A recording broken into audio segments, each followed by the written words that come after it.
darahnya umat Islam untuk NKRI ini. Dan ini fakta, bukan teori.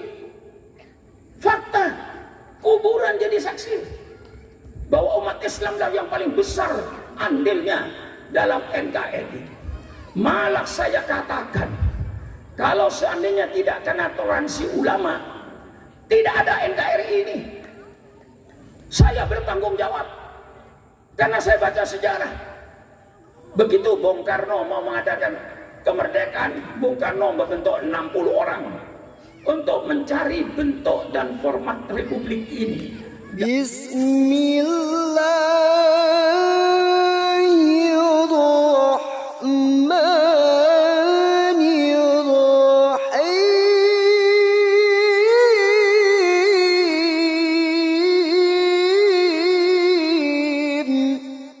Saya ngotot, yang menyuruh saya ngotot iman saya, yang menyuruh saya ngotot akidah saya. Umur saya 82 tahun, tapi kalau Islam diganggu, saya katakan jangan mengganggu Islam. Walaupun umur Rasulullah 82, Islam diganggu, komputer saya akan berputar menjadi 28 umur saya ini. Menjadi 28. Ini saya buktikan malam ini. Jangan ganggu Islam. Ini yang saya harapkan. Kita ini orang yang paling berjasa di negara ini, paling besar jasanya. Saya katakan, kalau pemerintah ingin tahu sejauh mana bantuan masyarakat NKRI, saya bilang pemerintah, kalau pemerintah ingin tahu soal pengorbanan umat Islam terhadap NKRI, persilakan pemerintah adakan sensus kuburan. Tapi Taman Pahlawan yang disensus ya, kuburan umum nggak usah. Taman Pahlawan itu disensus. Di Pontianak ada nggak Taman Pahlawan? Tiap kabupaten ada Taman Pahlawan. Di Pasuruan, di Probolinggo, di Sampang, di Pamekasan ada Taman Pahlawan. Coba tanya sama kuburan itu, namamu siapa? Agamamu apa? Namamu siapa? Agamamu apa?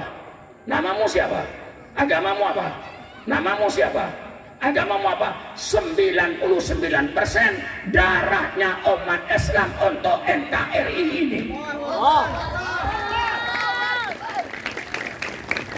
Dan ini fakta, bukan teori. Fakta, kuburan jadi saksi bahwa umat Islam lah yang paling besar andilnya dalam NKRI. Malah saya katakan, kalau seandainya tidak kena toleransi ulama, tidak ada NKRI ini. Saya bertanggung jawab karena saya baca sejarah. Begitu Bung Karno mau mengadakan kemerdekaan, Bung Karno membentuk 60 orang untuk mencari bentuk dan format republik ini. Gagal. Akhirnya Bung Karno membentuk 9 orang. Dari Bung Karno, Bung Hatta, A.A. Maramis dari Katolik, terus Abi Kusno, Alkar Mudakir, Agus Salim, Muhammad Yamin, termasuk Pak Wahid Hashim. 9 orang itu mengelola, berdebat tiap hari, tiap minggu. Akhirnya mendapatkan satu format yang begitu indah. Negara Republik Indonesia berdasarkan ketuhanan dengan kewajiban menjalankan syariat Islam bagi pemeluk-pemeluknya. Yang tidak meluk Islam nggak ada urusan. Ini format. Dan inilah yang diproklamasikan tanggal 17 Agustus. Dengan format ini Bung Karno didesak untuk segera memproklamasikan kemerdekaan setelah terbentuk negara Republik Indonesia berdasarkan ketuhanan dengan kewajiban menjalankan syariat Islam bagi pemeluk-pemeluknya. Ini yang Piagam Jakarta. Baru Bung Karno mengumumkan proklamasi kami bangsa Indonesia. Dengan ini menyatakan kemerdekaan Indonesia. Hal-hal yang mengenai pemindahan kekuasaan dan lain-lain akan dijalankan secara sama dalam tempo yang sesingkat-singkatnya atas nama bangsa Indonesia Soekarno-Hatta. Barangkali di antara kiai yang hafal proklamasi itu. Belum tentu kayak Sutarmaji saya uji hafal proklamasi. Mungkin gak hafal ke Suparmaji itu. Masa saya yang hafal proklamasi masih dicurigai? Nah, apa yang terjadi saudara? Ini sejarah. Ini sejarah. Sorenya jam 3 datanglah utusan dari Angkatan Jepang yang mengatasnamakan Indonesia Timur.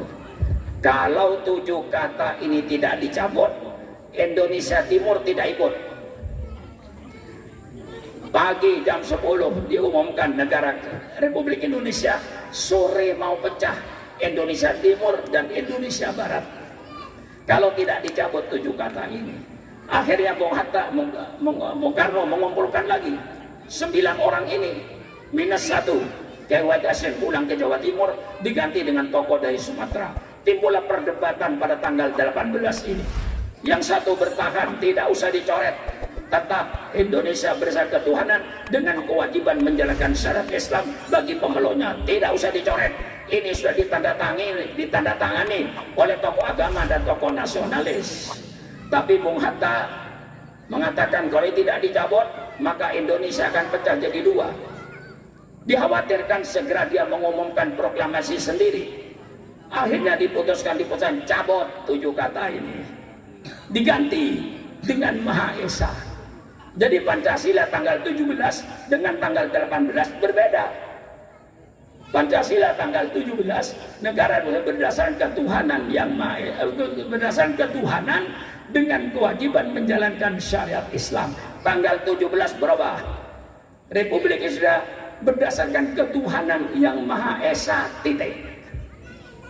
Kalau seandainya ulama tadi bertahan tidak mau mencabut 7 kata, maka NKRI tidak ada. Ini pada pejabat pemerintah supaya tahu, pada militer supaya tahu, inilah Islam. Bukan saya ngaku-ngaku. Kalau seandainya waktu itu tidak mau mencabut 7 kata, Republik NKRI nggak ada.